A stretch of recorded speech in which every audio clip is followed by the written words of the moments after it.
சாந்தி 20-3-2017 இன்றைய முரளியின் தலைப்பு இனிமையான குழந்தைகளே, நீங்கள் உங்கள் அதிர்ஷ்டத்தை வைரம் மாதிரி மாற்றிக்கணும்.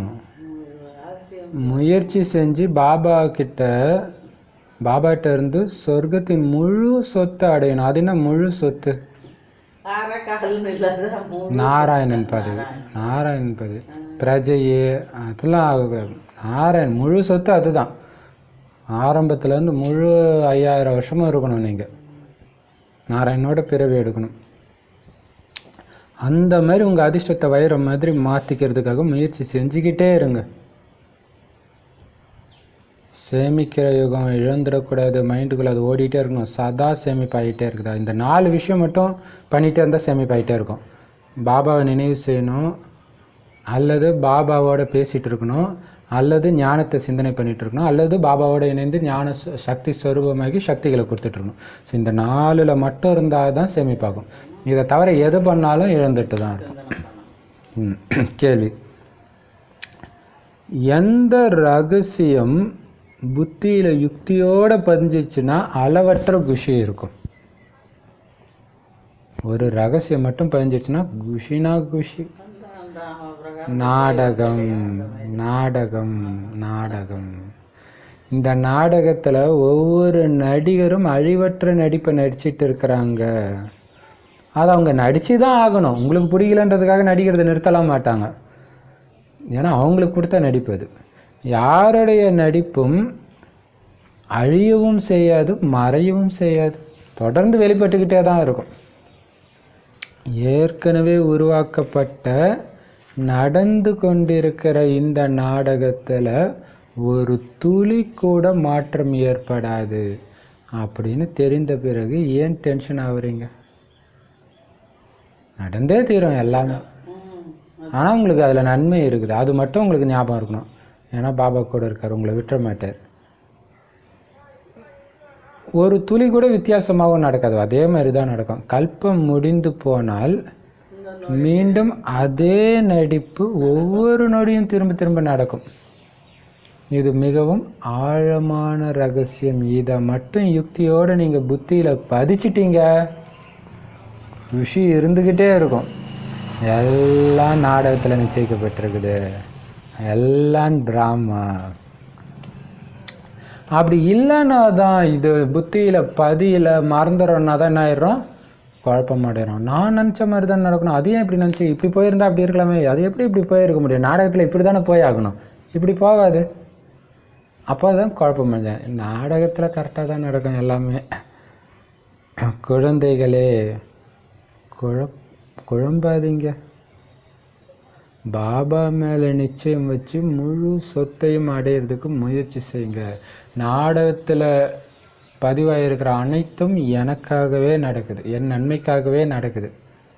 குழம்பாதீங்க, அப்படியே அமைதியாக இருங்க, தானாகவே சரியாயிடும். முழு சொத்தை அடையிறதுக்கான முயற்சி மட்டும் செய்யுங்க. ஏன்னா பாபா சொல்லியிருக்கிறாரு, முழு நிச்சயமும் அவர் மேலே வைங்க. மனிதர்கள் மேலே நம்பிக்கை வச்சு அவங்க ஏமாத்துறாங்க. பாபா சொன்னார் மனிதர்கள் மேலே நம்பிக்கை வைக்க சொல்லி. பாபா மேலே வச்சிங்கன்னா அது எல்லாமே அழியக்கூடிய ஆதாரம், கண்டிப்பாக உங்கள் காலை வாரிடும். அதனால் பாபா மேலே முழு நிச்சயம் வச்சிங்கன்னா முழு சொத்து கிடைக்கும். மனிதர்கள் மேலே நிச்சயம் வச்சிங்கன்னா சொத்தெல்லாம் காலியாகிடும். நடுத்தரில் வந்து நின்ற வேண்டியது தான், இல்லையா? அதான் பாபா சொல்கிறாரு, உருவாக்கப்பட்ட ட்ராமா ஒவ்வொரு நொடியும் என்ன பதிவாக இருக்குதோ அதுதான் திரும்ப நடந்துட்டு இருக்குது. இதே சவுண்டு, இதே வண்டி போகுது. அமைதி அமைதி. எல்லாத்துலேயும் நீங்கள் அமைதியாக இருந்தீங்கன்னா நீங்கள் ஜெயிச்சிங்க. மேலே கீழே புத்தி போச்சுன்னா தோத்திங்க. இதோடைய ஆதாரத்தில் தான் உங்களுடைய வரிசைக்கிழமை என்ன நிர்ணயிக்கப்படுது. இது மட்டும் இருக்கணும். இந்த நாடகன்ற ஞானம் இருக்கிறதுனால தான் ஒரு ஜாலியாக படுத்துன்னு இருக்கிறார் நாராயணன் பாம்பு படுக்க மேலே. பாம்பு சீரும், ஆனால் என்னை கொத்தாது, நெருங்க முடியாது அப்படின்னு அவருக்கு தெரியுது. நாம் என்ன பண்ணுறோம்? ஐயோ கொத்திடுமோ அப்படி இப்படின்னு பயந்துன்னு இருக்கிறோம். பாடல்: உங்களை அடைந்ததால் நாங்கள் எதை அடைஞ்சோம்? முழு உலகையும் அடைந்தோம். ஓம் சாந்தி. இனிமையிலும் இனிமையான ஈஸ்வரனுடைய குழந்தைங்க, பாட்டை கேட்டீங்களா? நாடகத்தின் படி நீங்கள் இப்போ ஈஸ்வரனுடைய குழந்தை ஆகி இருக்கிறீங்க. எதுக்காக இங்கே வந்திருக்கிறீங்க? சொர்க்கத்தின் அதிபதி ஆகிறதுக்காக, சுய ராஜ்யத்தை அடையிறதுக்காக. சொர்க்கம்னா என்ன? நரகத்தில் யாருக்குமே தெரியாது. நரகத்தில் இருக்கிற மனிதர்கள் என்ன புரிஞ்சுக்கிறாங்க? இதுவே சொர்க்கம்னு புரிஞ்சுக்கிறாங்க, காசு இருந்துச்சுன்னா. அவங்களுக்கு தெரியாது. ஆனால் உங்களுக்கு தான் தெரியும். இப்போ தான் பாபா சொர்க்கத்தை உருவாக்கிட்டு இருக்கிறார். ராவணன் தான் நரகத்தை ஸ்தாபனை செய்கிறான். இதை யாருமே தெரிஞ்சுக்கல. ரெண்டையுமே கடவுள் தான் படித்தார். கடவுள் என்ன மாரி உலக படிச்சிருக்கிறார் பார். இதெல்லாம் ஒரு கடவுளா அப்படி நினைக்கிறாங்க.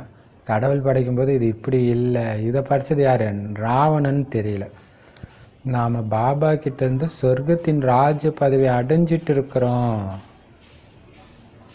அப்படின்னு நமக்கு இப்போ தான் தெரியுது. யாராவது மனிதர்கள் இறந்துட்டாங்கன்னா சொர்க்கத்துக்கு போயிட்டாங்கன்னு சொல்கிறாங்க. அப்படின்னா நாங்கள் இப்போ நரகத்தில் இருக்கிறோம் தானே அர்த்தம். செத்தாதான் சொர்க்கத்துக்கு போக முடியும்னா இப்போ இருக்கிறது நரகம் தானே. அப்போ நரகத்தோடைய அதிபதியாக தானே இருக்கிறாங்க. அதானே அர்த்தம். இது ரொம்ப ஈஸியான விஷயமாச்சு. குழப்பம் அடைகிறதுக்கு என்ன அவசியம் இருக்குது இதில்? உங்கள் அதிர்ஷ்டத்தை இப்போ தான் நீங்கள் வைரம் மாதிரி மாற்றிக்கிட்டு இருக்கிறீங்க. உங்கள் தலை விதி இப்போ தான் நிர்ணயிக்கப்படுது இல்லையா? வைரம் போன்ற அதிர்ஷ்டத்தை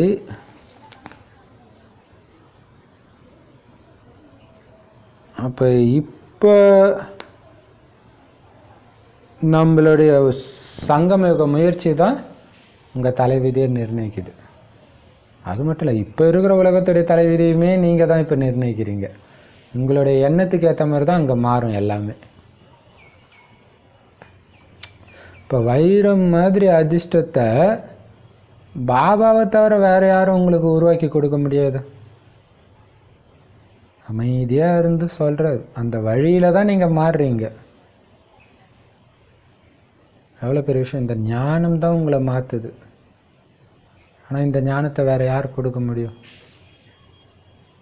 பாபா கிட்டேருந்து நாம் சொர்க்கத்தின் ஆஸ்தியை அடைஞ்சிட்டு இருக்கிறோம் அப்படின்னு தெரிஞ்சிருக்கிறோம். யாரு ஆனால் நரகம் எவ்வளவு காலம் இருக்குது? யாருக்காவது தெரியுமா? இது நரகம்னே அவங்களுக்கு தெரியாது. அப்புறம் எங்கே எவ்வளோ காலம் இருக்குதுன்னு தெரிய போகுது. யாருக்காவது நீங்கள் இதை புரிய வச்சிங்கன்னா அவங்க என்ன சொல்கிறாங்க? என்னங்க சத்தியுகம் 1650 வருடம்னு போட்டுருங்க, அது லட்சக்கணக்கான வருஷம் தெரியுமா உங்களுக்கு அப்படின்னு சொல்கிறாங்க. ஆனால் சொல்கிறாங்க. இப்போ கூட நம்ம சமீபத்திய சேவையில் பார்த்தா ஒரு பிரதர் சொன்னார், நிறைய வேதம்லாம் படிச்சிருப்பார் போல இருக்குது. சின்ன பையன்தான், ஆனால் ரொம்ப அப்படி ஒரு தேடல். இது அவர் அதை கவனிக்கலை. இத்தனை வருஷம் அப்படின்றத அதை கவனிக்கலை அவர். ஏன்னா நம்ம சொர்க்கம் நரகம் தானே பிரித்து போட்டிருக்கோம். சத்தியுகம் திரேதாயுகம் போடல. சத்தியுகம் இத்தனை வருஷம் இருக்கும் தெரியுமா, திரேதாயுகம் இத்தனை வருஷம் இருக்கும் தெரியுமா அப்படின்னு இன்னொருத்தருக்கு கிளாஸ் எடுக்கிறார் பக்கத்தில் வந்தவர். ஆனால் இந்த பிரதர் 20 வருஷத்தில் மறுபடியும் சத்தியுகம் வருன்றார். அதான் எனக்கு புரியல. ஆனால் எத்தனையோ வருஷம் இருக்குது நாங்கள். ஆனால் இவர் சொல்கிறது பொய்யா இருக்காது அப்படின்னு அவரே சொல்கிறாரு. எப்படி பாபா டச் பண்ணுறாரு நமக்கு புரியல. ஏன்னா நான் எதுவுமே சொல்லலை, ஜஸ்ட்டு ஜென்ரலாக சொன்னது அவர் இன்னும் 20 வருஷத்துக்கு சொர்க்கம் வரப்போகுதுன்றதுல இதானா இது உண்மை தான் இது. ஆனால் எப்படின்னு தான் தெரில, எனக்கு அட்ரஸ் கொடுங்க அப்படின்னு கேட்டார். இல்லை வேறு இடத்துல. இப்போ பாபா சொல்கிறாரு, அங்கேயும் ஒருத்தர் கேட்டார், ஒரு ப்ரொஃபஸரு. இப்போ பாபா சொல்கிறாரு, அவங்க லட்சக்கணக்கான வருடங்கள் சொல்கிறாங்க. எப்படி சொல்கிறாங்க? மனிதர்கள் எழுதிய வேதத்தை படிச்சுட்டு. ஆனால் நீங்கள் யார்? இறை தந்தையுடைய மாணவர்கள். யார் சொல்கிறது உண்மையாக இருக்கும்? மனிதர்கள் எழுதுகிற வேதமாக உண்மையாக இருக்கும் இல்லையா? இறை தந்தை மூலமாக சொர்க்கத்தின் ஆஸ்தியை அடைஞ்சிட்டு இருக்கிறீங்க.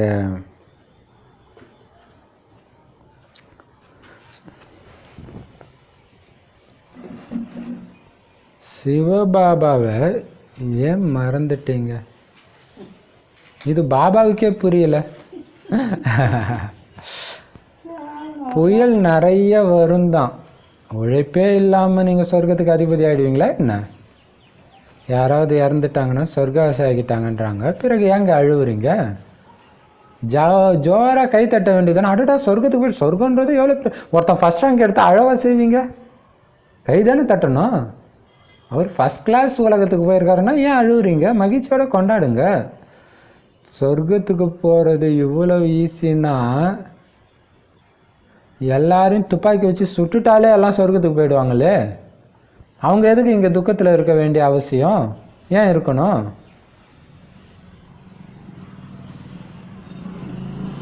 அது ஒன்றும் அவ்வளோ ஈஸி கிடையாது. இப்போ எதன் ஆதாரத்தில் போகிறோம்? நிரந்தரமாக பாபாவுடைய நினைவு இருக்குதா? யார் அதில் நம்பர் 1? அவங்க தான் அங்கே நம்பர் 1 பதவி அடைய முடியும். ஸோ உழைப்பு இருக்குது இதில். செத்தாலே போயிட முடியுமா என்ன? இல்லையா? அப்போ அவ்வளோ ஈஸியாக அப்போ எல்லாரையும் சுட்டு போய்க்க வேண்டியது தானே. அப்புறம் எதுக்கு நீங்கள் இங்கே உட்காந்துட்டு கஷ்டப்படணும்? துக்கத்தில் பாருங்கள், மனிதர்கள் விஷத்தை அருந்தி இறந்து போகிறாங்க இல்லையா? ரொம்ப கஷ்டம் வந்துச்சுன்னா குடும்பத்தோட விஷம் குடிச்சு இறக்குறவங்கலாம் இருக்கிறாங்க இல்லையா? கணவனுக்கும் கொடுத்துட்டு குழந்தைங்களுக்கும் கொடுத்துட்டு தூக்க மாட்டிக்கிறாங்க. இந்த மாதிரிலாம் பண்ணுறாங்க துக்கத்தினால. அப்போ எவ்வளோ வேதனை அனுபவிச்சிருப்பாங்க. குடும்பத்தோடு சாகடிக்கிறது அதெல்லாம் சில சமயம் வரும். அந்த மாதிரிலாம் அதே மாதிரி குடும்பத்தோடு அப்படியே கிணத்துல குதிக்கிறது இந்த மாதிரிலாம் வரும். குழந்தைய போட்டு கணவனும் மனைவியும் ஒன்றா குதிச்சிடுவாங்க. இப்போ எவ்வளோ நரக வேதனை அனுபவிச்சிருப்பாங்க. எத்தனை சிப்பாய்கள் இறக்குறாங்க, ஒருத்தருக்கு ஒருத்தர் அடிச்சுக்கிறாங்க. அப்போ நீங்கள் சொல்லுங்கள், ஒருவேளை அவங்க உண்மையிலே சொர்க்கத்துக்கு தான் போயிருக்கிறாங்கன்னா நீங்கள் ஏங்க அழுவுறீங்க? அப்போ சொல்லுங்கள், உண்மையிலே யாரும் சொர்க்கத்துக்கெல்லாம் போக முடியாது. அது இன்னும் இல்லவே இல்லை. அது வந்தால் தானே இதே இடத்துல தான் வரணும். அது மட்டும் இல்லை, கடவுள்கிட்டையும் போக முடியாது, நிர்வாண தாமத்துக்கும் திரும்பி போக முடியாது. அவர் வந்து அழைச்சிட்டு போனால் தான் உண்டு. அந்த வழியும் தெரியாது. இப்போ எங்கே தான் இருக்கிறாங்க அவங்க?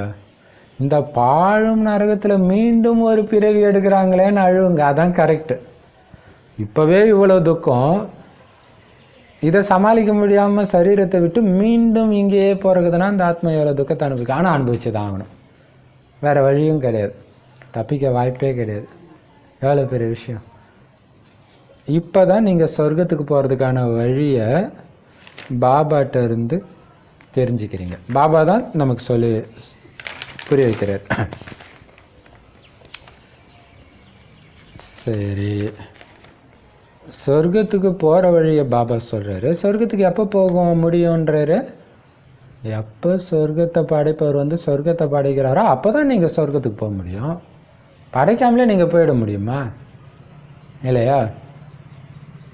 இப்போ சொர்க்கத்தை படைப்பவர் தந்தை வந்திருக்கிறாரு.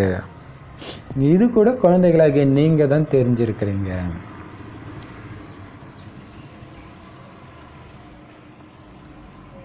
ராவண ராஜ்யம் ஆரம்பமாகும் பொழுது தான் தேவி தேவதைகள் வாம மார்க்கத்தில் போகிறாங்க. அந்த சமயத்திலிருந்து தான் இந்த விகாரம் ஆரம்பமாகுது. ராவண ராஜ்யம் எப்போ ஆரம்பமாகுது?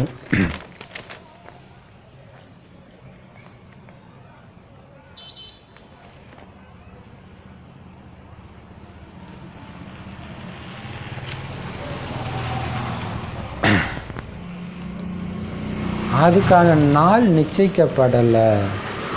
குழந்தைகளாகிய நீங்கள் பாபா இந்த பிரம்ம பாபாக்குள்ளே எப்போ பிரவேசமானார்னு சொல்ல முடியாதே.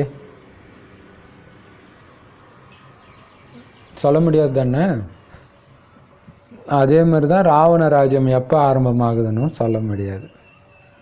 எவ்வளோ பெரிய விஷயம். கரெக்டாக இந்த நாள் முதல்ல விகாரம் எண்ணம் வந்துச்சுன்னு யாராலையும் சொல்ல முடியாது. நிச்சயிக்கப்படலை இல்லையா? ஏன்னா துவாபர யுகம் ஆரம்பத்திலே வராதுன்றார், கொஞ்சம் கொஞ்சமாக தான் வருன்றார். இப்போ பாபா சொல்றாரு, சாட்சாத்காரம் கிடைக்கும் பொழுது பாபா வந்தாரா இல்லை எப்போ வந்தார்? பக்தி மார்க்கத்தில் கூட தான் இந்த மாதிரி காட்சி கிடைக்குது. அப்போவே பாபா வந்துட்டாரா என்ன?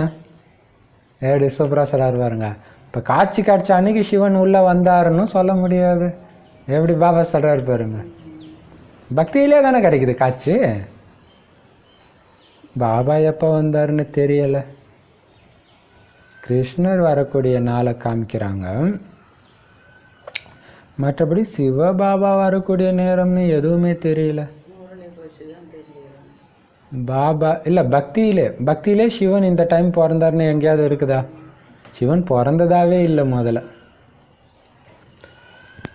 பாபா அதிபதியாக இருக்கிறாரு, ஆனால் எப்போ வராருன்னு மட்டும் தெரியல. இங்கே முரளியின் மூலமாக புரிஞ்சுக்கிறீங்க பேசிகிட்டு இருக்கிறது சிவபாபா. ஆனால் எப்போ வந்தாருன்னு தெரியலையே. வந்த உடனே முரளி சொல்லியிருக்க மாட்டார்ல, கொஞ்ச நாள் கழிச்சு தானே சொல்ல ஆரம்பிச்சிருப்பாரு. ஸோ தெரியல.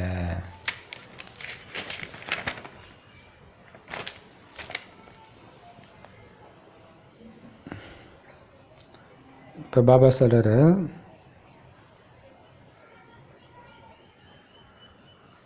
தேவதைகள், அதாவது ராவணராஜ்யம் ஆரம்பிக்கும் போது தேவதைகள் வாம மார்க்கத்தில் போகிறாங்க. எப்போ அவங்களுக்கு விகார எண்ணம் வருதோ அப்போ என்ன அர்த்தம்? ராவணன் பிறந்துட்டான்னு அர்த்தம். அது வரைக்கும் இல்லை அவன் இல்லையா. எப்போ தவறான எண்ணம் வர ஆரம்பிக்குதோ அப்போ ராவணன் பிறந்துட்டான். ஆனால் துல்லியமாக அது என்னைக்கு தெரியாதுன்றது எவ்வளோ பெரிய விஷயம்.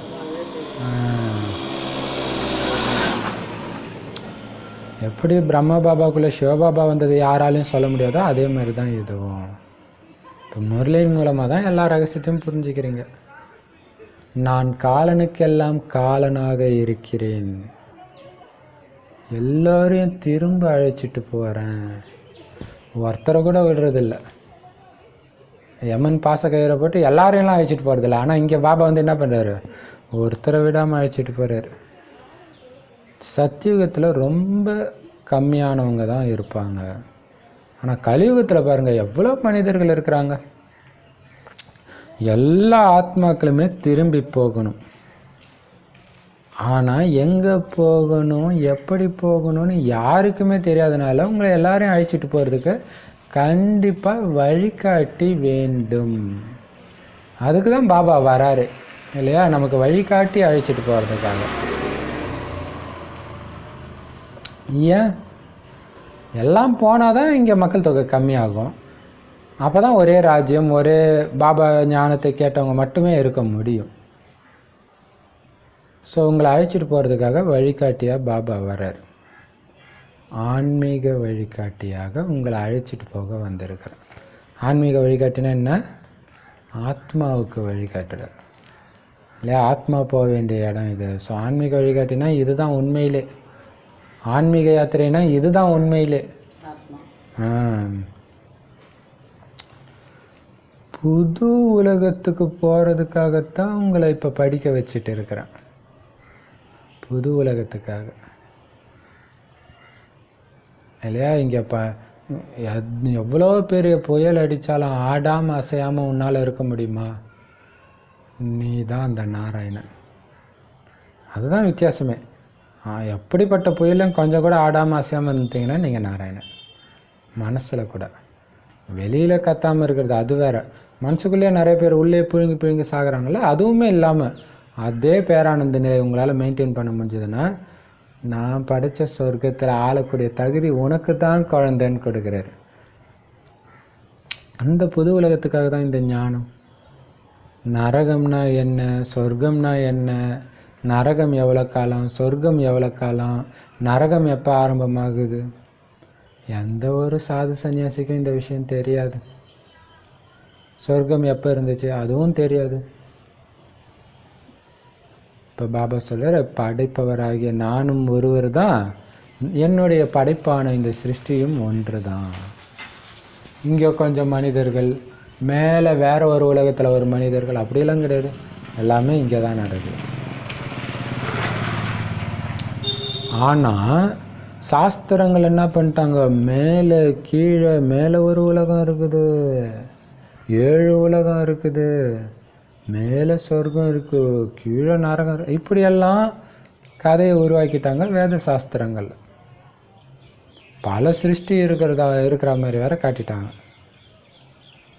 அதைத்தான் விஞ்ஞானிகள் தேடிக்கிட்டே இருக்கிறாங்க, எங்கேயாச்சும் இருக்குமா இருக்குமா. சொன்னது பொய்யில போய் தேடின்னு வந்தீங்கன்னா அதான் மனிதர்கள் சொல்றது இல்லையா. அதுவும் அவங்க என்ன நினச்சிக்கிறாங்க, ஒவ்வொரு நட்சத்திரத்திலையும் உலகம் இருக்குதுன்னு நினச்சிக்கிறாங்க. இது ஒரு நட்சத்திர குடும்பம், இந்த மாதிரி நிறைய நட்சத்திர குடும்பம் இருக்கும் அப்படின்னு தேடுறாங்க. இப்போ பாபா சொல்றாரு, நான் தான் உங்களுக்கு உண்மையான கீதா ஞானத்தை சொல்றேன். கிறிஸ்து அவருடைய நேரத்தில் வரணும், இப்போ அவர் வரமாட்டார். அவருடைய டைம் எப்பயோ அப்போ தான் அவர் வருவார். நபியும் அப்படி தான் வருவார், புத்தரும் அப்படி தான் வருவார். அவங்கவுங்க டைமுக்கு தான் வரணும். இந்த கீதா ஞானத்தை தான் பாபா நமக்கு சொல்கிறாரு, மீண்டும் சொல்கிறார் ஒவ்வொரு கல்பத்திலும். நாடகம் ஒன்று தான். எவ்வளோ துல்லியமாக இந்த நாடகம் பாருங்க, எவ்வளோ பெரிய மேடை பார்த்தா, அங்கே ஒரு குருவி கத்துது, பல்லி கத்துது, காற்றடிக்குது, இவ்வளவும் நடிக்குது இந்த நாடகத்தில். மனிதர்களால் இந்த மாதிரி ஒரு படம் எடுக்க முடியுமா? எத்தனை பேர், எத்தனை வண்டி, எவ்வளோ லொக்கேஷனு, எவ்வளோ மாற்றம், எவ்வளோ சுகம் துக்கம். ஆனால் ஒரே நாடகம் தான். எப்படி கடல் ஒரே கடல்ன்றாங்களோ அதே மாதிரி இது ஒரே நாடகம்தான்.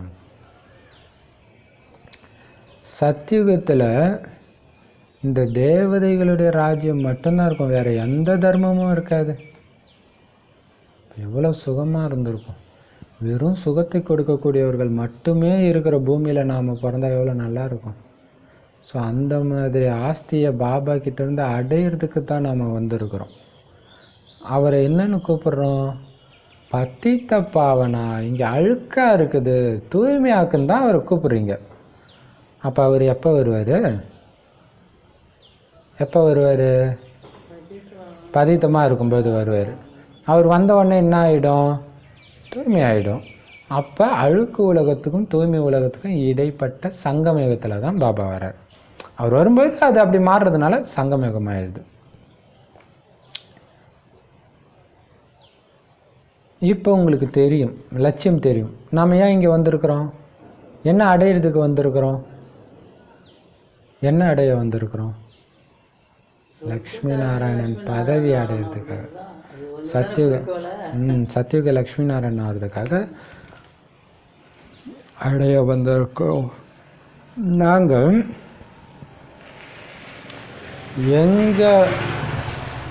எங்கள் அப்பாவுடைய ஆஸ்தி அடைய வந்திருக்கிறோன்னு சொல்கிறீங்க.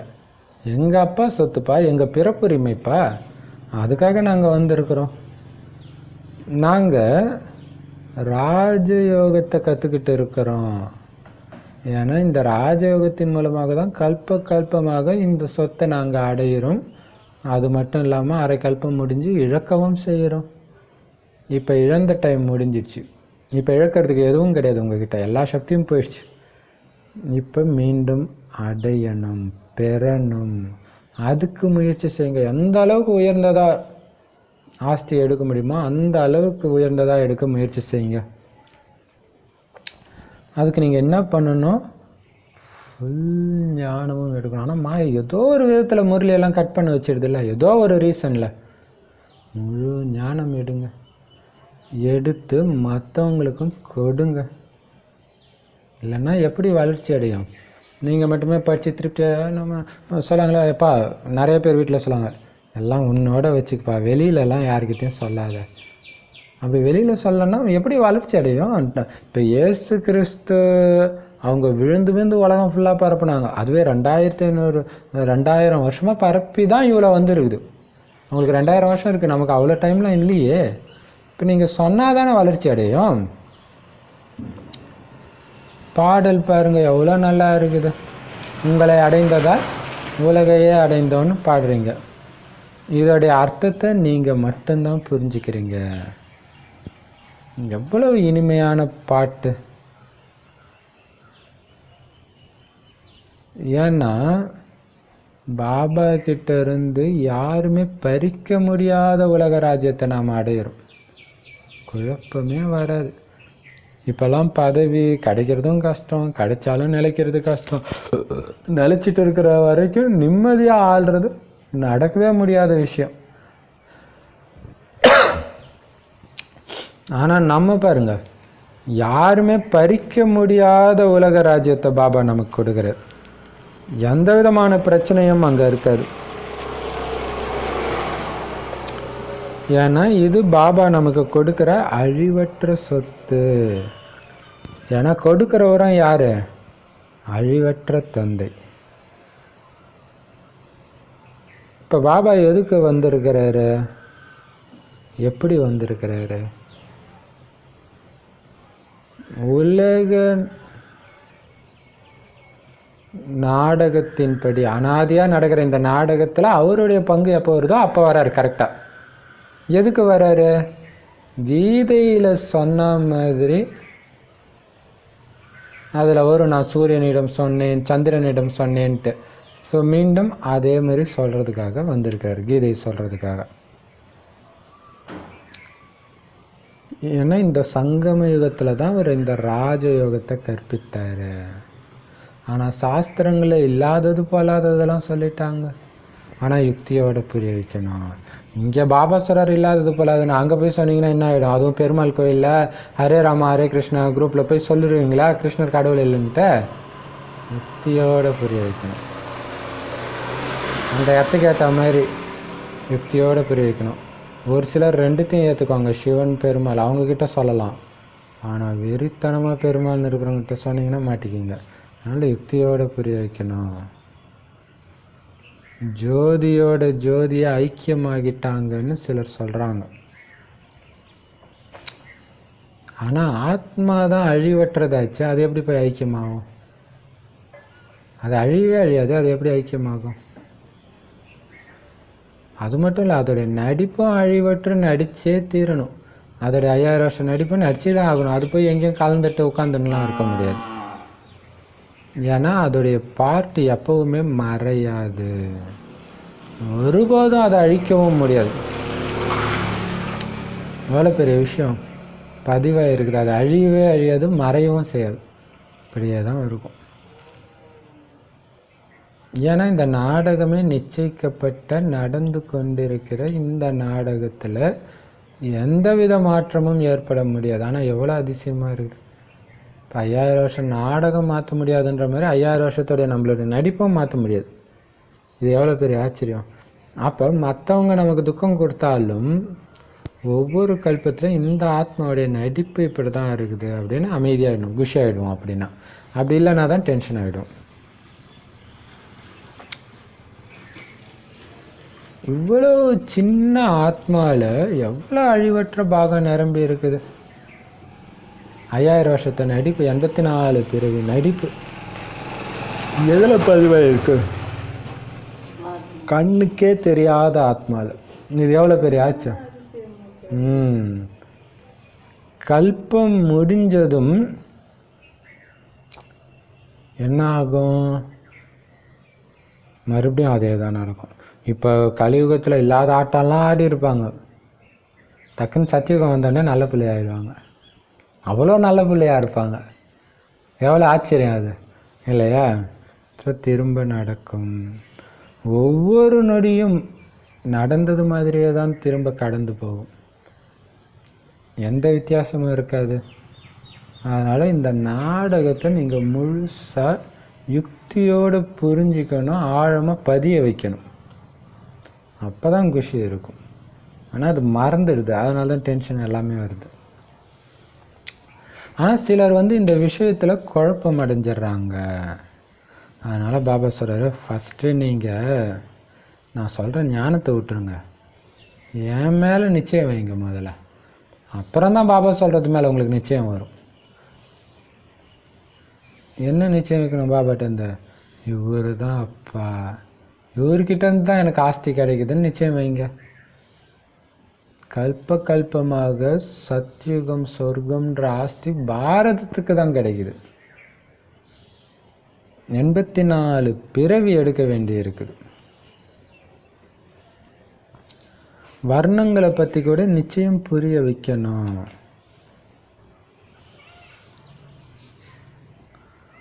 ஒருவருக்கொருவர் எல்லையற்ற தந்தைக்கிட்ட வந்து எல்லையற்ற ஆஸ்தி கிடைக்குதுன்னு நினைவுபடுத்தணும். குஷி குஷியாக நினைவு செய்கிறீங்களா? ஏன் நினைவு செய்யணும்? ஆஸ்தி அடையிறதுக்கு. இப்போ நினைவு செய்கிறீங்களான்றதோட ஆஸ்தி அடைஞ்சிட்டு இருக்கிறீங்களா இழந்துட்டு இருக்கிறீங்களா? அப்படி கேட்டால் அவங்களுக்கு ஒரு சுருன்னு இருக்கும்.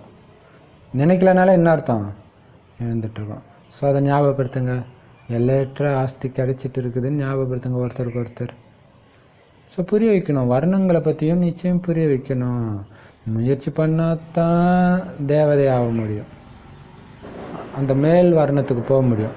இல்லைன்னா கீழே தங்கிடுவோம். சூத்ரன், வைஷ்யன், சத்திரியன் அந்த மாதிரி தங்கிடுவோம். ஸோ அதையும் புரிய வைங்க. இன்னொன்று, எல்லாரும் வந்து இதை படிப்பாங்களா? மாட்டாங்க, படிக்க மாட்டாங்க. எல்லாரும் வந்து இந்த ஞானத்தை எடுக்க மாட்டாங்க. நீங்கள் வேணால் பார்த்துட்டே இருங்க, நிறைய சென்டர் திறந்துகிட்டே இருப்பாங்க. அங்கே தான் நரகவாசிகள் சொர்க்கவாசியாக மாறுறாங்க. நாங்கள் ஏற்பாடு செய்கிறோம். எங்களுக்கு எந்த பொருளையும் பற்று கிடையாது, ஏன்னா இது எல்லாமே ஈஸ்வரனுக்காகத்தான். இப்போ நீங்கள் எங்களுக்கு ஆலோசனை கொடுங்கன்னு பாபாவுக்கு எழுதுறாங்க. அதுக்கு பாபா சொல்கிறாரு, பாபா சொல்கிறார் எல்லாரும் வந்து படிக்க மாட்டாங்க தான், இருந்தாலும் சென்டர் திறந்துக்கிட்டே போ. அதாவது தெருவுக்கு தெரு கீதா பாடசாலை ஆரம்பிச்சிடும் சொல்லிட்டாரு. அப்படி தெருக்கு தெரு இருந்தால் கூட எல்லாரும் வந்து படிக்க மாட்டாங்களாம். ஏன்னா தேவதை ஆகிறது சாதாரண விஷயம் கிடையாது இல்லையா? அதனால் பாபா சொல்கிறாங்க, பாபா நான் என்ன பண்ணணும் பாபா, நீங்கள் சொல்லுங்கள், நாங்கள் ஏற்பாடு பண்ணுறோம். ஏன்னா எங்ககிட்ட எந்த பொருள் மேலே பற்று கிடையாது. எங்ககிட்ட இருக்கிறது எல்லாமே உங்களோடது தான், நீங்கள் கொடுத்தது தான். நீங்கள் ஆலோசனை மட்டும் சொல்லுங்கள். அதுக்கு பாபா சொல்கிறாரு, உங்களுக்குள்ள ஆலோசனை செய்யுங்க. எங்கே நல்ல இடம் கிடைக்குதோ அங்கே சென்டர் தரங்க. இடமும் முக்கியம். கொஞ்சம் அமைதியான இடமாகவும் இருக்கணும். நல்லா சத்தம் போடுற இடத்துல இருந்தால் எப்படி இல்லையா? ஸோ நல்ல இடமா இருந்தால் சென்டர் தரங்க. குழந்தைங்க தைரியம் வைங்க, பாபாவுடைய உதவி தானாக கிடைக்கும். ஏன்னா பாபா எவ்வளோ மகிழ்ச்சி அடைகிறார். அடடா என் குழந்தை இவ்வளோ ஆர்வமாக இருக்குதுன்ட்டு கண்டிப்பாக ஹெல்ப் பண்ணுவார். ஏன்னா இந்த மாதிரி தானத்தை நீங்கள் செஞ்சீங்கன்னா பலர் கிளிஞ்சல்கள்லேருந்து வைரம் மாதிரி மாறுவாங்கன்னு உங்கள் மனசில் தோணுது. அது மட்டும் இல்லை, இது இந்த ஒரு கீதா பாடசாலையும் சென்டரும் என்னது பெரிய ஹாஸ்பிட்டல், மனிதர்களை தேவதை ஆக்கிற ஹாஸ்பிட்டல் இல்லையா? பிளாஸ்டிக் சர்ஜரின்னு பண்ணுவாங்க. எதுக்கு பண்ணுவாங்க? அழகாக்குறதுக்கு. அது செயற்கையான அழகு. இயற்கையான தேவதை, அழகு நிறைந்த தேவதையாக மாத்திர ஹாஸ்பிட்டல் இது. கல்லூரியாகவும் இருக்குது. இதுக்கு உங்களுக்கு தேவைப்படுறதெல்லாம் வெறும் 3 அடி நிலம்தான். அந்த 3 அடி இடத்துல வந்து நீங்கள் டெய்லியும் உட்கார்ந்தீங்கன்னா போதும். அவர் இந்த ஞானத்தை கொடுத்து கொடுத்து எவ்வளவு ஈஸியாக ஒன்றுத்துக்கும் உதவாத சோழியிலேருந்து கிழிஞ்சல்லேருந்து வைரம் மாதிரி நம்மளை மாத்துறார். ஆனால் அப்படி மாற்றக்கூடிய பாபாவை பாருங்க, எவ்வளவு சாதாரணமாக இருக்கிறாரு. எங்கே வந்திருக்காரு பாருங்க. அவர் எந்த ராஜா கிட்டையும் வரல. எவ்வளோ பெரிய விஷயம். இப்போ ராஜா அவர் ஈஸியாக ஸ்தாபனை இதுதான் பெரிய விஷயம். நிறைய பேர் கேட்பாங்க, நான் பாபா ஏதாவது ஒரு காட்சி கீச்சு காட்டினா தானே நிறைய பேர் வருவாங்க, பார் சென்டரில் வர்றதே இல்லைன்னு நிறைய சென்டரில் புலம்புவாங்க. இப்போ பாபா சொல்கிறாரு, நான் ராஜா கிட்ட வரல. ஒருவேளை ராஜா கிட்ட அரசியல்வாதி கிட்ட வந்தாங்கன்னா இன்ஃப்ளூயன்ஸ் யூஸ் பண்ணி உடனே பண்ண முடியும். எல்லாம் அவரே பண்ணிட்டா அப்புறம் நீங்கள் எப்படி ராஜாவாகிறது? ஆனால் அவர் சாதாரணமானவர்கள் முன்னாடி தான் வர்றார். சாதாரண வயசான உடலில் வர்றார். ஏன்னா அவர் தான் 84 பிறவியும் துல்லியமாக முடிச்சிருக்கிறார். இப்போ எவ்வளோ பெரிய விஷயம்! ஃபுல் பிறவி, ஃபுல் 5000 வருஷத்துடைய ஃபுல் ஆயுளாக நடிக்கிறவர் யார்? பிரம்ம பாபா தான். சத்யுகத்துடைய முதல் இளவரசர் இல்லையா இவர்? இவருடைய பேரு ஷாம் சுந்தர். முழு தூய்மையாகவும் இருந்தார், முழு கருப்பாகவும் இருந்தார். இப்போ பாபா சொல்றாரு, குழந்தைகளாகிய நீங்க இதோடைய அர்த்தத்தை தெரிஞ்சுக்கிறீங்க. ஷாம் சுந்தர்னு என்ன அர்த்தம்? கருப்பா இருக்கிற அதே பிரம்மாவே தான் வெண்மையான ஸ்ரீகிருஷ்ணராக மாறுறதுன்ட்டு. ஆனா சிவபாபாவுடைய லிங்கத்தை கூட கருப்பா வச்சிருக்கிறாங்க. சிவபாபா என்ன கருப்பாவா இருக்கிறார்? எப்பவுமே கருப்பாவாதவர். அவருடைய லிங்கமே என்ன கலர்ல இருக்க? கருப்பா தான் இருக்கு. கிருஷ்ணர் ராமரை கூட கருப்பா காட்டி, அதுவும் பார்த்தீங்கன்னா இந்த நம்ம சைடு தான் எல்லா சிலையும் கருப்பா இருக்குது. வடநாட்டிலலாம் மார்பிள்ஸ்லாம் ஒயிட்டா இருக்கும், லிங்கமே வெள்ளையாகவும் இருக்கும். இப்போ பாபா சொல்றாரு,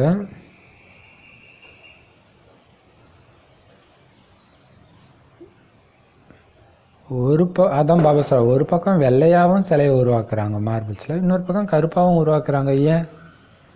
ஏன் அப்படி காமிக்கிறாங்க? ஒருத்தரே ஒரே டைம்ல கருப்பாகவும் வெள்ளையாகவும் இருப்பாரா? ஏன் அப்படி காமிக்கிறாங்க? கோயில்ல தெய்வத்துடைய முகத்தை ஆப்பிரிக்கா மக்களை மாதிரி கருப்பா காமிக்கிறாங்க. எல்லா சாமி சிலையும் மூலஸ்தானத்தில் அப்படித்தானே காட்டி இருக்கிறாங்க. தமிழ்நாட்டில் ஆப்பிரிக்காவில் இருந்தால் வந்தாங்க இந்த தேவதைகள் கருப்பாக காட்டி இருக்கிறீங்க. எப்படி சூப்பராக கேட்குறாரு பாருங்க. சில இடங்களில் பார்த்தீங்கன்னா நாராயணனை கூட கருப்பாக காட்டிட்டாங்க.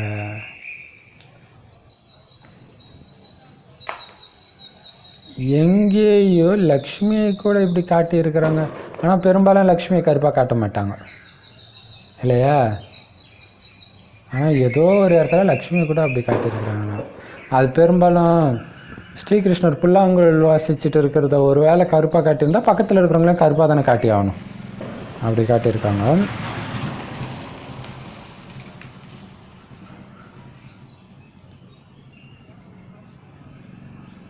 அப்போ பாபா சொல்ல பாருங்க, மனுஷனுடைய புத்தி எப்படி இருக்குது, எவ்வளோ ஆச்சரியமாக இருக்குது. வெள்ளை வெள்ளையர்னு இருந்தவங்களெல்லாம் பிடிச்சி கருப்பாக்கி வச்சிருக்கிறாங்க.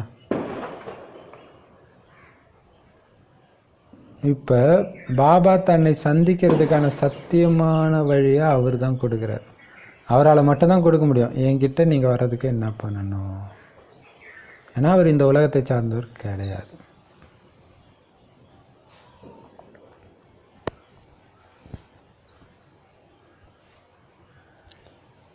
மற்றபடி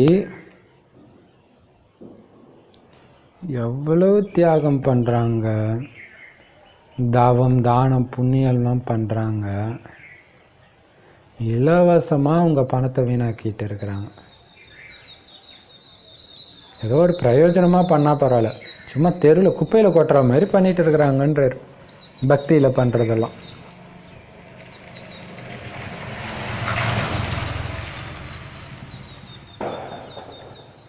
இப்போ பாபா சொல்றாரு, ஒருவேளை தானம் தவம் புண்ணியம் செஞ்சாலே நீங்கள் தூய்மை ஆகிடுவீங்கன்னா எதுக்குப்பா தூய்மையானவரே வாங்கன்னு கூப்பிட்றீங்க?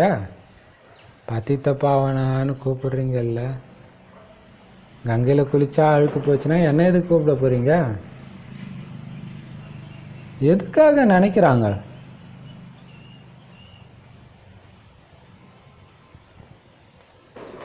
கங்கை யமுனை கால்வாய்னு எத்தனை இருக்குது, போய் குளிக்க வேண்டியதானே, தூய்மை ஆகிட்டு போக வேண்டியதானே, எதுக்கு என்ன கூப்பிடுறீங்க? எப்படி கேட்குறா பாருங்க. பிரம்ம பாபா கூட நிறைய தீர்த்த யாத்திரை போயிருக்காரு.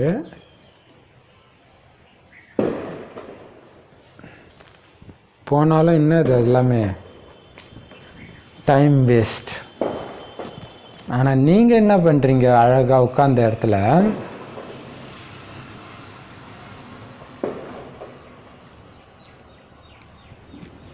நரகத்தை சொர்க்கமாக மாற்றிட்டு இருக்கிறீங்க. எப்படி? யோக பலத்தின் மூலமாக.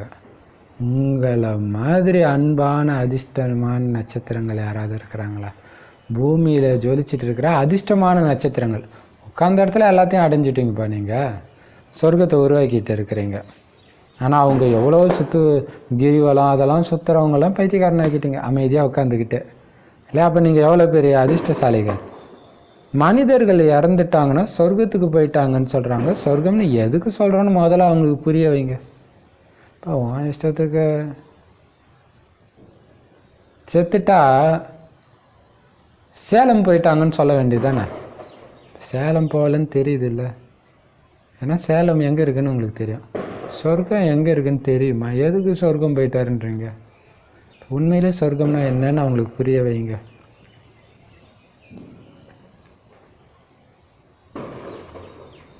அப்போ நீங்கள் சொல்லும்போது சொல்லுங்கள், எங்களுக்கு இது புரியுது, அதனால தான் நாங்கள் இப்போ உங்களுக்கு புரிய வைக்கிறோம். எப்படி உங்களுக்கு மட்டும் புரிஞ்சிடுச்சு? திடீர்னு ஞானம் வந்துடுச்சா? இல்லை, ஞானம் நிறைந்த சிவ தந்தை எங்களுக்கு புரிய வச்சுட்டு இருக்கிறார்.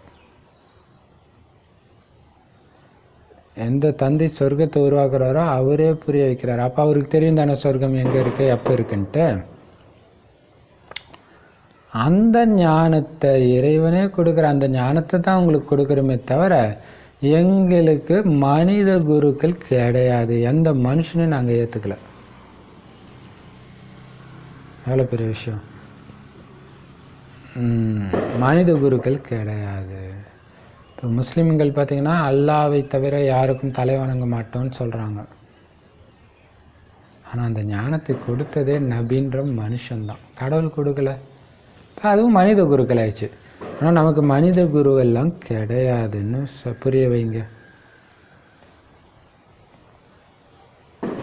அப்போ யாருப்பா உங்களுக்கு குருன்றீங்களே, சத்குருன்றீங்களே, யார் அவர்? ஒரே ஒரு பாபா தான். அவரு தான்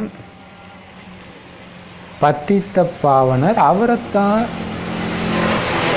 எல்லா மதத்திலையும் கூப்பிடுறாங்க, வாங்க வாங்கன்ட்டு. இப்போ கண்ணுக்கு தெரியாத அந்த இறைவனை நிராகாரத்தைத்தானே கூப்பிடுறாங்க. அவரைத்தான் நாங்கள் ஞானக்கடல்னு சொல்கிறோம். அவருடைய சொரூபம் என்னன்னா சத் சித் ஆனந்த சொரூபம். சத்துனா என்னது? உண்மையான. சித்தனா என்ன? உயிரோட்டமான ஆனந்த சொரூபமானவர். அவர் உயிரோட்டமாக இருக்கார், அவ்வளோ ஆனந்த சொரூபமாக இருக்கார், ஞானத்தின் கடலாக இருக்கார்.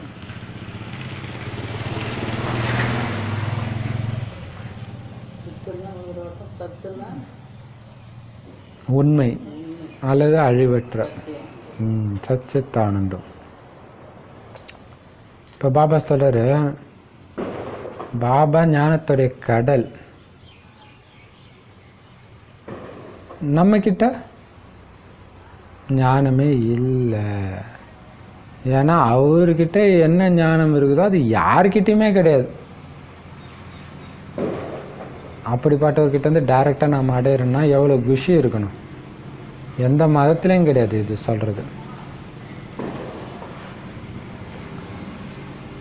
பதித்த பாவனர் இறை தந்தை நம்மளை நல்லா படிக்க வைக்கிறார். ஏன் படிக்க வைக்கிறார்னா, அவர்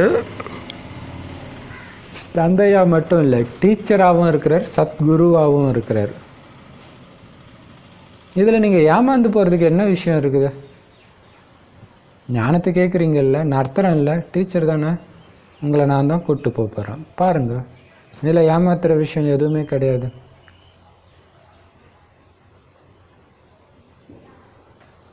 உங்களுடைய படிப்புகளை நீங்கள் பார்த்துக்கணும். இங்கே வந்து உட்கார்ந்துட்டீங்கன்னா அது சன்னியாசிகளுடைய ஞானம் ஆயிடும். குடும்ப விவகாரத்துல இருந்துக்கிட்டே 1 மணி நேரம் 1/2 மணி நேரம் ஒதுக்குங்க.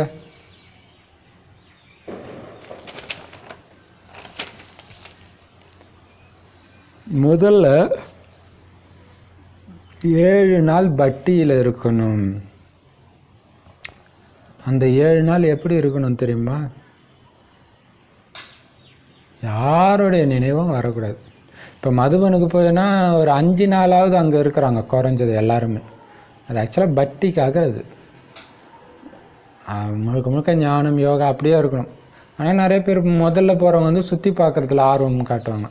பட் ஒரு தடவை பார்த்தோன்னா முடிஞ்சு போச்சு. அதை விட்டுட்டு ஞானம் யோகா இந்த பக்தியில் இருங்க. எப்படி இருக்கணும்? யாரோட நினைவும் வராத அளவுக்கு எல்லாத்தையும் மறந்து போகிற அளவுக்கு வெறித்தனமாக யோகா பண்ணணும். வீட்டில் உட்காந்துனும் பண்ணலாம், பட் அங்கே இருக்கும்போது பவர் அதிகம் இல்லையா? அங்கே போய் யாருக்கும் லெட்டர் கூட எழுதக்கூடாதுன்றார். அப்போ இப்போ என்னது? ஃபோன் பண்ணக்கூடாது. அது மாதிரி கோடியில் சிலர் தான் இருப்பாங்க. ஃபோன் பண்ணாமல் யாராவது இருக்கிறாங்க இல்லை? யார்கிட்டையும் கடிதம் கூட எழுதக்கூடாது. ஏன்னா எல்லாரையும் மறக்கிறதுக்காக தான் அங்கே உங்களை பட்டியில் வச்சது. நான் இங்கே இருக்கிறேன் அங்கே இருக்கிறேன் இது சாப்பிட்டேன்னு சொல்கிறதுக்காக உங்களை பட்டியில் வச்சுருக்கிறது. எல்லாத்தையும் மறந்து போகணும். ஏன்னா நீங்கள் பல வருஷமாக பட்டியில் இருந்திருக்கிறீங்க.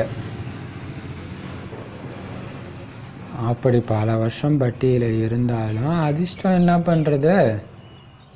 சிலரை மாயா இழுத்துக்குது. அவ்வளோ வலிமை நிறைஞ்சவர்கள். அப்படி பக்கா யோகியும் ஃபோனை ஊதி தள்ளிடுது அல்லது உறிஞ்சிக்குது, தன் பக்கம் இழுத்துக்குது இல்லையா? அப்போ என்ன பண்ணுறது? எத்தனை வருஷம் இருந்தாலும் அதிர்ஷ்டம்னு ஒன்று இருக்குது இல்லையா? அந்த காற்றுல அப்படி அப்படி கொஞ்சமாவது பிடிச்சிக்கிட்டே இருக்கிறவங்க இருக்கிறாங்க, முடியாமல் மூச்சு திணறி விடுறவங்களும் இருக்கிறாங்க. அவ்வளோ வலிமையாக இருக்குது இந்த மாயா. பாபா சொல்கிறாரு, குழந்தைகளே கொஞ்சம் கொஞ்சமாக பரிபக்குவ நிலைக்கு வந்துக்கிட்டே இருங்க. பின்பக்கம் போகாதீங்க, கொஞ்சம் கொஞ்சமாக நடங்க. நீங்கள் வேகமாக நடக்க முடியல, சரி பொறுமையாவது முன்னோக்கி நடங்க, பின்னோக்கி போயிடாதீங்க. எதை நோக்கி? பரிபக்குவ நிலை. எது இருந்தாலும் ஆடாம அசையாமல் இருக்கிற நிலைக்கு வாங்க. ஏன்னா 84 பிறவி முடிச்சிட்டோம். என்ன டவுட்டா? நீங்கள் எல்லாத்தையும் அனுபவிச்சிட்டீங்க, செலவு பண்ணிட்டீங்க. இப்போ சேமிக்கிற யுகம். முழு மரமும் இப்போ உங்கள் புத்தியில் இருக்குது, எல்லா தர்மமும் இருக்குது. அங்கே கூட தனித்தனி பிரிவுகள் இருக்குது. இங்கேயும் இப்படித்தான், அங்கேயும் இப்படித்தான். மற்றபடி மோட்சம் யாருக்கும் கிடையாது. எங்கே அங்கேயும் இப்படி தான் இங்கேயும் இப்படி தான்னா, பரந்தாமத்திலே அந்த மரம் தலைகீழே இருக்கும் இல்லை, சிருஷ்டி மரம், அங்கேயே பிரிவு இருக்கும். மனிதர்கள் வந்து மதத்தை சொல்லி மனிதர்களை பிரிச்சுட்டாங்க. மேலேயே அது பிரிஞ்சு தான் இருக்கும். இந்த நாடகம் தெரிஞ்சால் யாராவது டென்ஷன் ஆவாங்களா? மற்றபடி யாருக்கும் மோட்சமெல்லாம் கிடைக்காது. நீர்க்குமிழி மாதிரியெல்லாம் ஆத்மா பரமாத்மாவோட கலக்காது. சொல்லுவாங்களே, ஆத்மா வந்து ஒரு நீர்க்குமிழி மாதிரி செத்துருச்சுன்னா கடலோட கலந்துருது. அப்படியெல்லாம் கலக்காது. ஒருவேளை அப்படி கலந்துருச்சுன்னா எல்லா நடிப்பும் முடிஞ்சு போயிடுமே.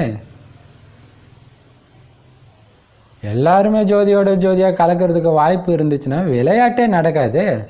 சொல்லுவாங்களே, வள்ளலார் கலந்துட்டாரு அப்படின்லாம், அப்போ விளையாட்டே நடக்காது. அதனால இந்த ஜோதியோட ஜோதியாக கலக்கிறது இதெல்லாம் பொய். என்ன மாதிரி பொய்? ஒரு துளி அளவு கூட உண்மை இல்லாத அளவுக்கு முற்றிலும் பொய். ஏன் அதை கேட்டு நேரத்தை வீணாக்குறீங்க?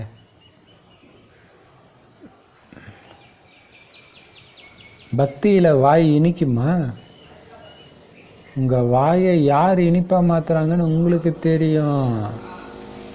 பக்தி செய்கிறதுனால என்ன சுவை இருக்கு? ஒன்றும் கிடையாது இல்லையா?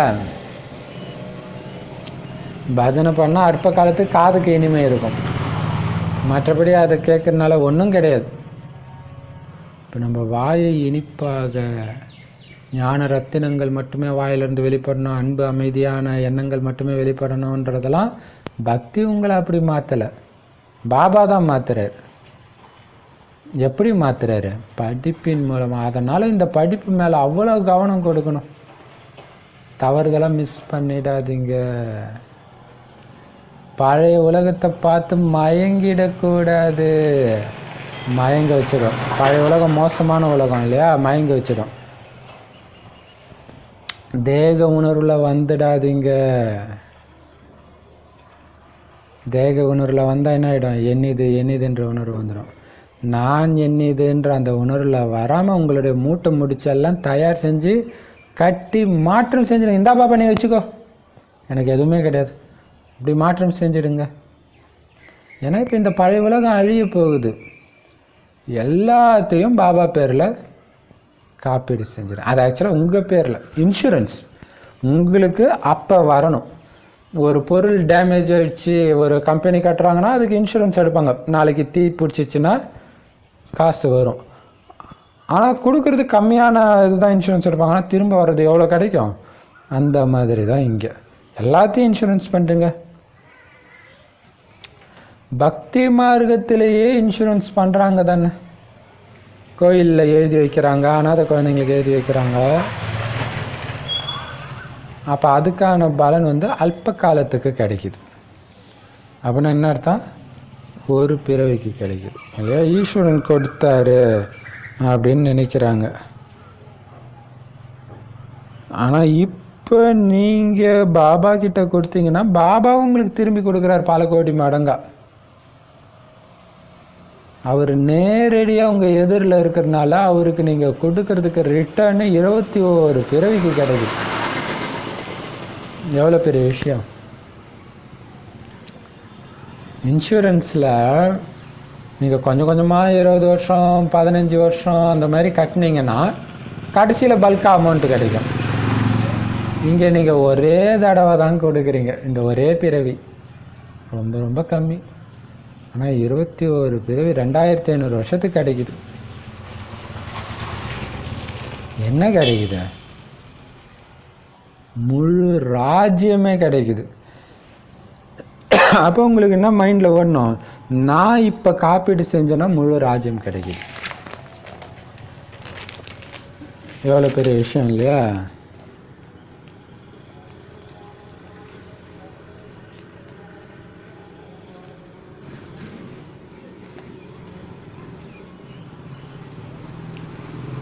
இப்போ உங்களுடையதுன்ற ஒரு பொருளில் எண்ணம் வருதுன்னா அதை நீங்கள் பாபா கிட்ட கொடுக்கும் பொழுது இது ஒரு பயிற்சி இருக்குது. இது இன்றைக்கி டச் ஆச்சு. இது என்ன அப்படின்னா, இது அதுக்குன்னு இல்லை, எந்த டெஸ்ட் பேப்பர் வந்தாலும் உங்களை வெளியே வர வச்சிடலாம். உதாரணத்துக்கு உங்களை ஒருத்தர் துக்கம் கொடுக்குறாங்கன்னு வச்சுக்கோங்களேன். பாபா ஞான சிந்தனை பண்ண சொல்கிறாருல்ல, என்ன சிந்தனை பண்ணலான்னா, நான் தான் நாராயணன். எப்படி நாராயணன் ஆனேன்? அட இந்த டெஸ்ட் பேப்பரில் பாஸ் ஆனதுனால ஆனேன். ஆடாமல் அசையாமல் இருங்க, பாஸ் ஆகிடும். இப்போ நான் நாராயணன் ஆகிறதுக்காக தான் இது வருது. அப்படி அதே மாதிரி தான் ஒரு பொருளை பாபா கொடுக்குறீங்கன்னா நான் தான் நாராயணன். எப்படி ஆனேன்? இதை கொடுக்கறதுனால ஆனேன் இல்லையா? சூப்பர் போயிடுச்சு இது. இப்போ பாபா சொல்கிறாரு, முழு ராஜ்யம் கிடைக்குது. இந்த உலகத்துடைய காப்பீடு, இந்த பழைய உலகத்தில் காப்பீடு பண்ணிடுறீங்க. இந்த உலகம் அழிஞ்சா எனக்கு தெரியாது, நீ தான் கொடுத்துடுவார். இந்த ஆன்மீக தந்தையினுடையது இந்த காப்பீடு. பாபா ஏமாற்ற மாட்டார். இன்சூரன்ஸ் கம்பெனிக்காரங்க ஏமாற்றிட்டு போயிடலாம். உலகம் அழிஞ்சிச்சுன்னா அவங்க என்ன பண்ணுவாங்க? பாபா ஏமாற்ற மாட்டார். அதுக்கு தான் ஆத்ம ஞானம். ஆத்மா அழியாதது. கண்டிப்பாக வேறு உடம்பு எடுத்தோடனே உங்களுக்கு கிடைச்சிடும். ஈஸ்வரனுடைய பேரில் தானம் செய்கிறாங்க தானே.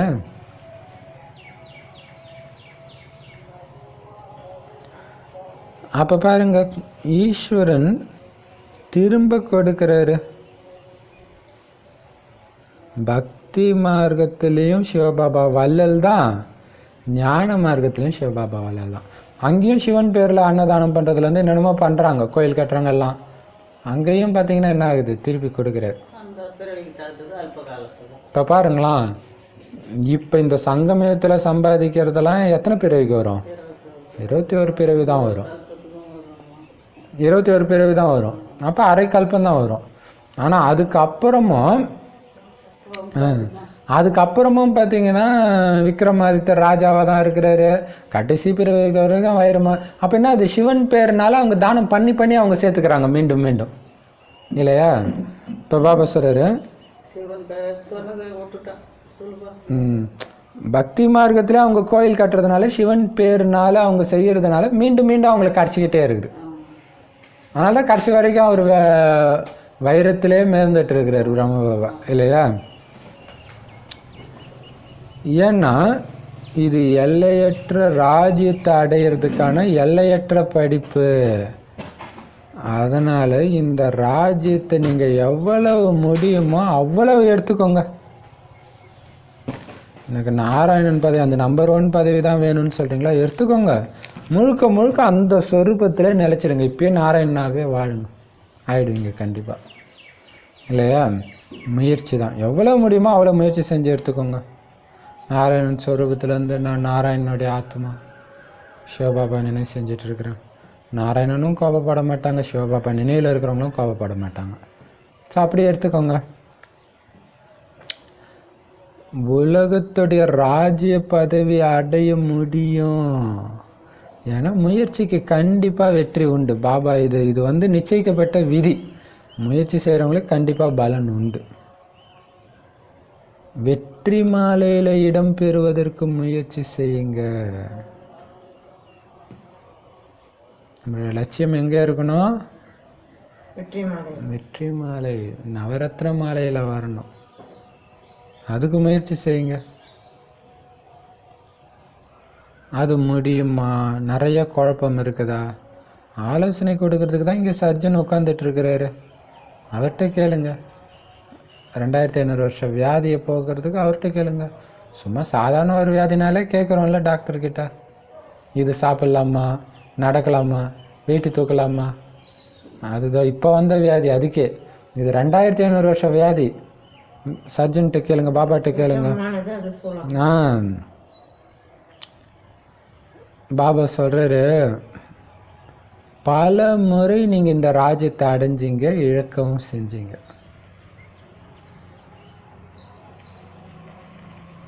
ஸோ மீண்டும் அந்த ராஜ்யத்தை அடையிறதுக்கான ராஜயோக ஞானம் இதோ இப்பதான் மறைஞ்சிடும். இருக்கும்போதே பயன்படுத்திக்கோங்க. மறைஞ்சப்புறம் உங்களால் ஒன்றும் பண்ண முடியாது. மறைஞ்சு போயிடும். சத்தியுகத்தில் மறந்து போயிடும். 5000 வருஷம் நான் யாருன்றத மறந்து தான் வாழ போறீங்க. ஸோ இப்போ நான் யாருன்ற உணர்வை மறந்துடாதீங்க. இப்போ மட்டும்தான் நீங்கள் யாருன்றது உங்களுக்கு தெரியும். சத்தியுகத்தில் ஆத்மான்னு தெரியும், பட் அந்த ஆத்மாவுடைய நடிப்பு தெரியாது உங்களுக்கு தெரியும். நல்லது. இனிமையிலும் இனிமையான காணாமல் போய் வெகு காலம் கழித்து கண்டெடுக்கப்பட்ட செல்லமான குழந்தைகளுக்கு தாயும் தந்தையும் ஆகிய பாப்தாதாவின் அன்பு நினைவுகள் மற்றும் காலை வணக்கம். ஆன்மீக குழந்தைகளுக்கு ஆன்மீக தந்தையின் நமஸ்தே. ஆன்மீக தாய் தந்தைக்கு ஆன்மீக குழந்தைகளின் அன்பு நினைவுகள் மற்றும் நமஸ்தே. தார்மிக நமக்கு சாரம். பழைய உலகத்தை பார்த்து மயங்கி போயிடாதீங்க. தன்னுடைய மூட்டை மூச்சுகளை பாபா கிட்ட மாற்றம் செஞ்சுக்கோங்க.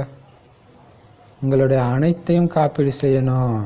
கொஞ்சம் ஒழிச்சு வச்சிங்கனாலும் அங்கே நிறைய போயிடும். இங்கே இவ்வளோ கொடுக்கறதுக்கு அங்கே அவ்வளோ ஆகுதுன்னா நீங்கள் எவ்வளோ மறைக்கிறீங்களோ அந்த அளவுக்கு மாட்டிக்குவீங்க. பழைய உலகத்தை பார்த்து மயங்கிடாதீங்க. இது பார்த்தீங்கன்னா அஞ்ஞானத்திலே ஒரு பாட்டு இருக்கும், கொஞ்சி கொஞ்சி பேசி மதி மயக்கும் வஞ்சகரின் உலகம் வலை விரிக்கும்ட்டு. அதுல கரெக்டா இருக்குது இல்லையா? இப்பதான் தெரியுது. மயங்கிடாதீங்க. இந்த உலகமே என்னது, உங்களை மயக்கி மயக்கி தேக உணர்வுக்கு எடுத்துட்டு வந்துட்டு. இப்ப பாபா சொல்றாரு, அதனால இப்ப என்ன, ஒரு தந்தையோடைய குழந்தை ஆயிட்டோம்ல, எல்லாத்தையும் அவர்கிட்ட கொடுங்க. நம்பிக்கைக்குரியவர், காப்பீடு செஞ்சிடுங்க. எந்த ஒரு பொருளையும் நீங்க பற்று வைக்கலன்னா சோழிலிருந்து வைரமாக மற்றவர்களையும் தன்னையும் மாற்றக்கூடிய சேவை செய்யுங்க. ஏன்னா தானம் செய்ய செய்ய இந்த ஞான செல்வம் பெருகும். பற்று இல்லையா? சோழிலிருந்து வைரமா மாற்றக்கூடிய சேவை செய்யுங்க. பாருங்க, இன்னைக்கு தான் ஆக்சுவலாக ஒரு சிஸ்டர் கேட்டிருந்தாங்க. அதுக்கு பாபா சொல்கிறார் என்னென்னா, குடும்ப விவகாரத்தில் எல்லாரும் இங்கே உட்காந்துக்க முடியாதுன்னு சொன்னார் இல்லையா? உங்கள் படைப்பை நீங்கள் தான் பார்த்துக்கணும், இல்லைன்னா இது சந்நியாசம் துறவரம் ஆகிடும், அரை மணி நேரம் 1 மணி நேரம் ஒதுக்கி சேவை செய்யுங்க அப்படின்ற மாதிரி சொல்லியிருக்கிறாரு. ஆனால் தாரணையில் பாருங்க, உங்களுக்கு எந்த பொருளையும் பற்று இல்லையா, வைரமாக மாத்திர சேவை செய்யுங்க, அதுதான் மெயின் இல்லையா? இது அவங்கவுங்களுக்கு மாறும். பாபா போன வாரம் சொல்லியிருக்கிறாரு, நீங்கள் ஆர்வமாக சேவை செய்கிறத பார்த்து உங்கள் கணவனே சொல்லுவார், நான் குழந்தைய பார்த்துக்கிறேன், நீ போய் சேவை செய்யின்ட்டு. ஸோ அந்த மாதிரி வாய்ப்பு இருந்தால் போய் செய்யலாம் இல்லையா? விட்டுட்டு தூக்கி எறிஞ்சிட்டு தான் போகக்கூடாது. அவங்களுடைய அனுமதி இருக்கும்போது கண்டிப்பாக போய் செய்யலாம். ஏன்னா பார்த்துக்கிறதுக்கு ஒரு ஆள் இருக்கும்போது வேலைக்காரங்க வச்சுட்டு 2 பேருமே போய் செய்யுங்கன்னு தானே சொல்கிறார். ஸோ அந்த சிஸ்டருக்கு இப்போ பாபா விடை சொல்லிட்டாரு. ஏன்னா இந்த தானம் செய்ய செய்ய ஞான செல்வம் பெருகிட்டே இருக்கும். இந்த செல்வம் தான் அங்கே ஸ்தூல செல்வமாக மாறப்போகுது. வரதானம் தந்தையை பின்பற்றி கொண்டே நல்ல குழந்தையாகி ஒவ்வொரு கர்மத்திலும் நிரூபணத்தை காமிக்கக்கூடிய வெற்றி ஸ்வரூபம் ஆகுங்க. யாரு தந்தையை பின்பற்றக்கூடிய குழந்தைகளோ அவங்க தான் சமமானவங்க. ஏன்னா தந்தையின் அடியே அவங்களுடைய அடி. பாப்தாதா யார் ஒவ்வொரு செயலிலும் நிரூபிக்கிறாங்களோ அவங்களத்தான் நல்ல குழந்தைங்கன்னு சொல்றாரு. நல்ல குழந்தைனா சதா பாபாவுடைய ஸ்ரீமத்தின் கை மற்றும் உடன் இருப்பதை அனுபவம் செய்கிறவங்கன்னு அர்த்தம். எங்க பாபாவுடைய ஸ்ரீமத் வரதானத்தின் கை இருக்குதோ அங்க கண்டிப்பா வெற்றி தான். அதனால எந்த காரியம் செஞ்சாலும் பாபாவுடைய வரதானத்தின் கை என் மீது இருக்குதுன்னு நினைவில் கொண்டுட்டு வாங்க.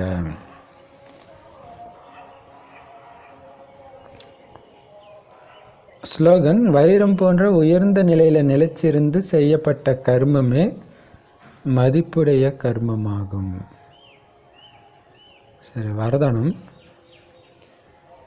பாபாவை எந்த குழந்தை ஃபாலோ பண்ணுதோ அந்த குழந்தை தான் பாபாவுக்கு சமமானவங்களாம். ஏன்னா பாபாவுடைய அடி தான் அவங்களுடைய அடி. மாமா கிட்ட கூட ஏதோ ஒரு டவுட் கேட்கும்போது இதில் நான் சொல்ல என்ன இருக்கு, பாபா என்ன சொன்னாரோ அதான் என்னுடைய கருத்து, மாற்றி நானாக சொல்கிறதுக்குலாம் இங்கே எதுவுமே கிடையாது. ஸோ அப்படி இருப்பாங்க. ஏன்னா அந்த அளவுக்கு பாபா ஃபாலோ பண்ணுறாங்க. இப்போ பாப்தாதா யார் நல்ல குழந்தைங்கன்னு சொல்கிறாங்கன்னா, ஒவ்வொரு அடியிலும் யார் பாபாவை கேட்டு கேட்டு பாபா போன வழியில தான் போகிறேன்னு நிரூபிக்கிறாங்களோ அவங்க தான் நல்ல குழந்தைங்க. ஏன்னா பாபாவுடைய வழி ஸ்ரீமத்துன்ற அந்த கை அவங்க கூடவே இருக்குது அப்படின்னு அவங்க அனுபவம் செய்வாங்க இல்லையா? பாபாவுடைய வழி இருக்கும்போது எதுக்குமே பயப்பட தேவையில்லை. அவர் தைரியம், அந்த உண்மை சத்தியத்துக்கு அப்படி ஒரு சக்தி இருக்குது. பாபா சொன்னார் சரி, பாபா சொல்றதை மீறினா தான் உங்களுக்கு பயம் பதற்றம்லாம் வரணும். இப்போ பாபா சொல்றாரு, பாபாவுடைய ஸ்ரீமத்துன்ற வரதானம் கொடுக்கிற அந்த கை உங்க தலை மேல இருந்துச்சுன்னா வெற்றி தான். பாபா வழி சொல்றாரு, இப்படி போ குழந்தை, அப்படி போவாத, இப்படி போ. அந்த வழி தான் உங்களுக்கு வரதானமாகவே மாறுது.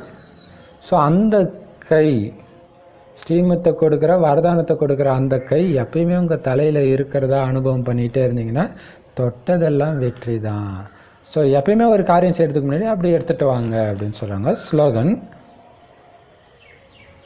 உயர்ந்த ஸ்திதி, வைரம் மாதிரி நிலை அப்படின்னா அப்படியே தேவதையோடைய அந்த மனநிலை, அப்படியே ஈஸ்வரனுடைய குழந்தைன்ற அந்த மனநிலையில் நிலைச்சி இருந்து நீங்கள் எந்த காரியம் செஞ்சாலும் அந்த காரியம் விசேஷ காரியம், மதிப்புடைய காரியமாக ஆகிடும் இல்லையா? சாதாரண விஷயம் கூட பாபா நினைவில் செய்யும்போது என்ன ஆகிடுது, சிரேஷ்ட கர்மமாக ஆகிடுது.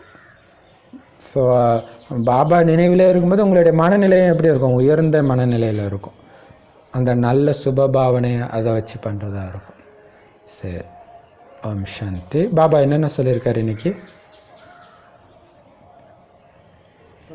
இறந்து பணம்னா சொர்க்கத்துக்கு போடுவாங்கன்னு சொல்றாங்கல்ல. சரி.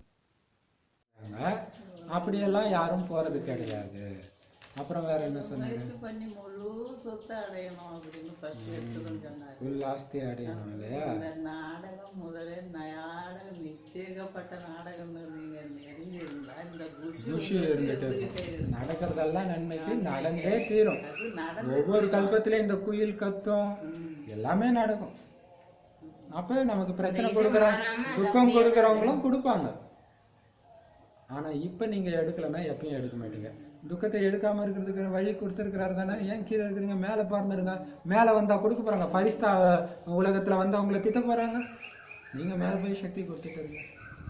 அப்புறம் என்ன சொன்னாரு? ஷியாம் சுந்தர பத்தி ஷியாம் சுந்தர் சொன்னார், வாம மார்க்கத்துக்கு போகும்பொழுதுதான் வாம மார்க்கத்துல தேவதைகள் விழும்போதுதான் ராவணராஜ் ஆரம்பிக்குது. ஆனா எப்ப நடந்துச்சு தெரியாது. தெரியாது. ஏன்னா பக்தி பண்ணும்போது கூட தான் கிடைக்கும். நான் தான் வந்து காட்டினேன்னு உங்களுக்கு தெரியுமான்ற எவ்வளவு சூப்பர் இல்லையா? நடந்து பாபா கிட்ட வந்து யாராலும் பறிக்க முடியாத ராஜ்யத்தை அடையுங்க. ஒரு வரதானம் கொடுக்குற கையை நம்ம தலைமையில வச்சுக்கிட்டே எப்பவுமே நினைவு செஞ்சீங்கன்னா எல்லா விஷயமும் வெற்றி தான். அவர் சொல் முறைப்படி நம்ம நடக்கணும். ஜோதியோட ஜோதியா யாரும் கலக்க முடியாது. எல்லாரோடைய பாட்டை நடிச்சுதான் ஆகணும். அப்ப அது அழிஞ்ச மாதிரி ஆகிடும் இல்லையா? 3 அடி நிலம் கிடைச்சதுன்னா ஏன்னா இது கல்லூரியாகவும் இருக்குது, ஆஸ்பத்திரியாகவும் இருக்குது. அதனால பாபா கிட்ட வழி கேளுங்க, சர்ஜன் கிட்ட. செத்துட்டா சொர்க்கத்துக்கா போறீங்க? சொர்க்கத்துக்கு போனா ஏன் அழுகுறீங்க? சொர்க்கம் எங்க இருக்குதுன்னு கூட தெரியாது உங்களுக்கு. எங்களுக்கு தெரியும், நாங்க புரிய வைக்கிறோம் அப்படின்னு சொன்னாரு. பக்தினாலெல்லாம் வாய் இனிக்க வைக்கிறவர் யாரு?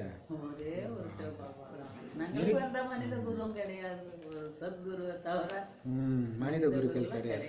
சோ அனைத்தையும் பாபா கிட்ட நேரடியா காப்பீடு பண்றீங்க. 21 பிறகு உங்களுக்கு கிடைக்கும். ஸ்லோகன் என்ன சொன்னாரு? பாபா நினைவுல இருந்து காரியம் செஞ்சீங்கன்னா மதிப்பு மிக்க கர்மம். ஸ்லோகன். ஓம் சாந்தி.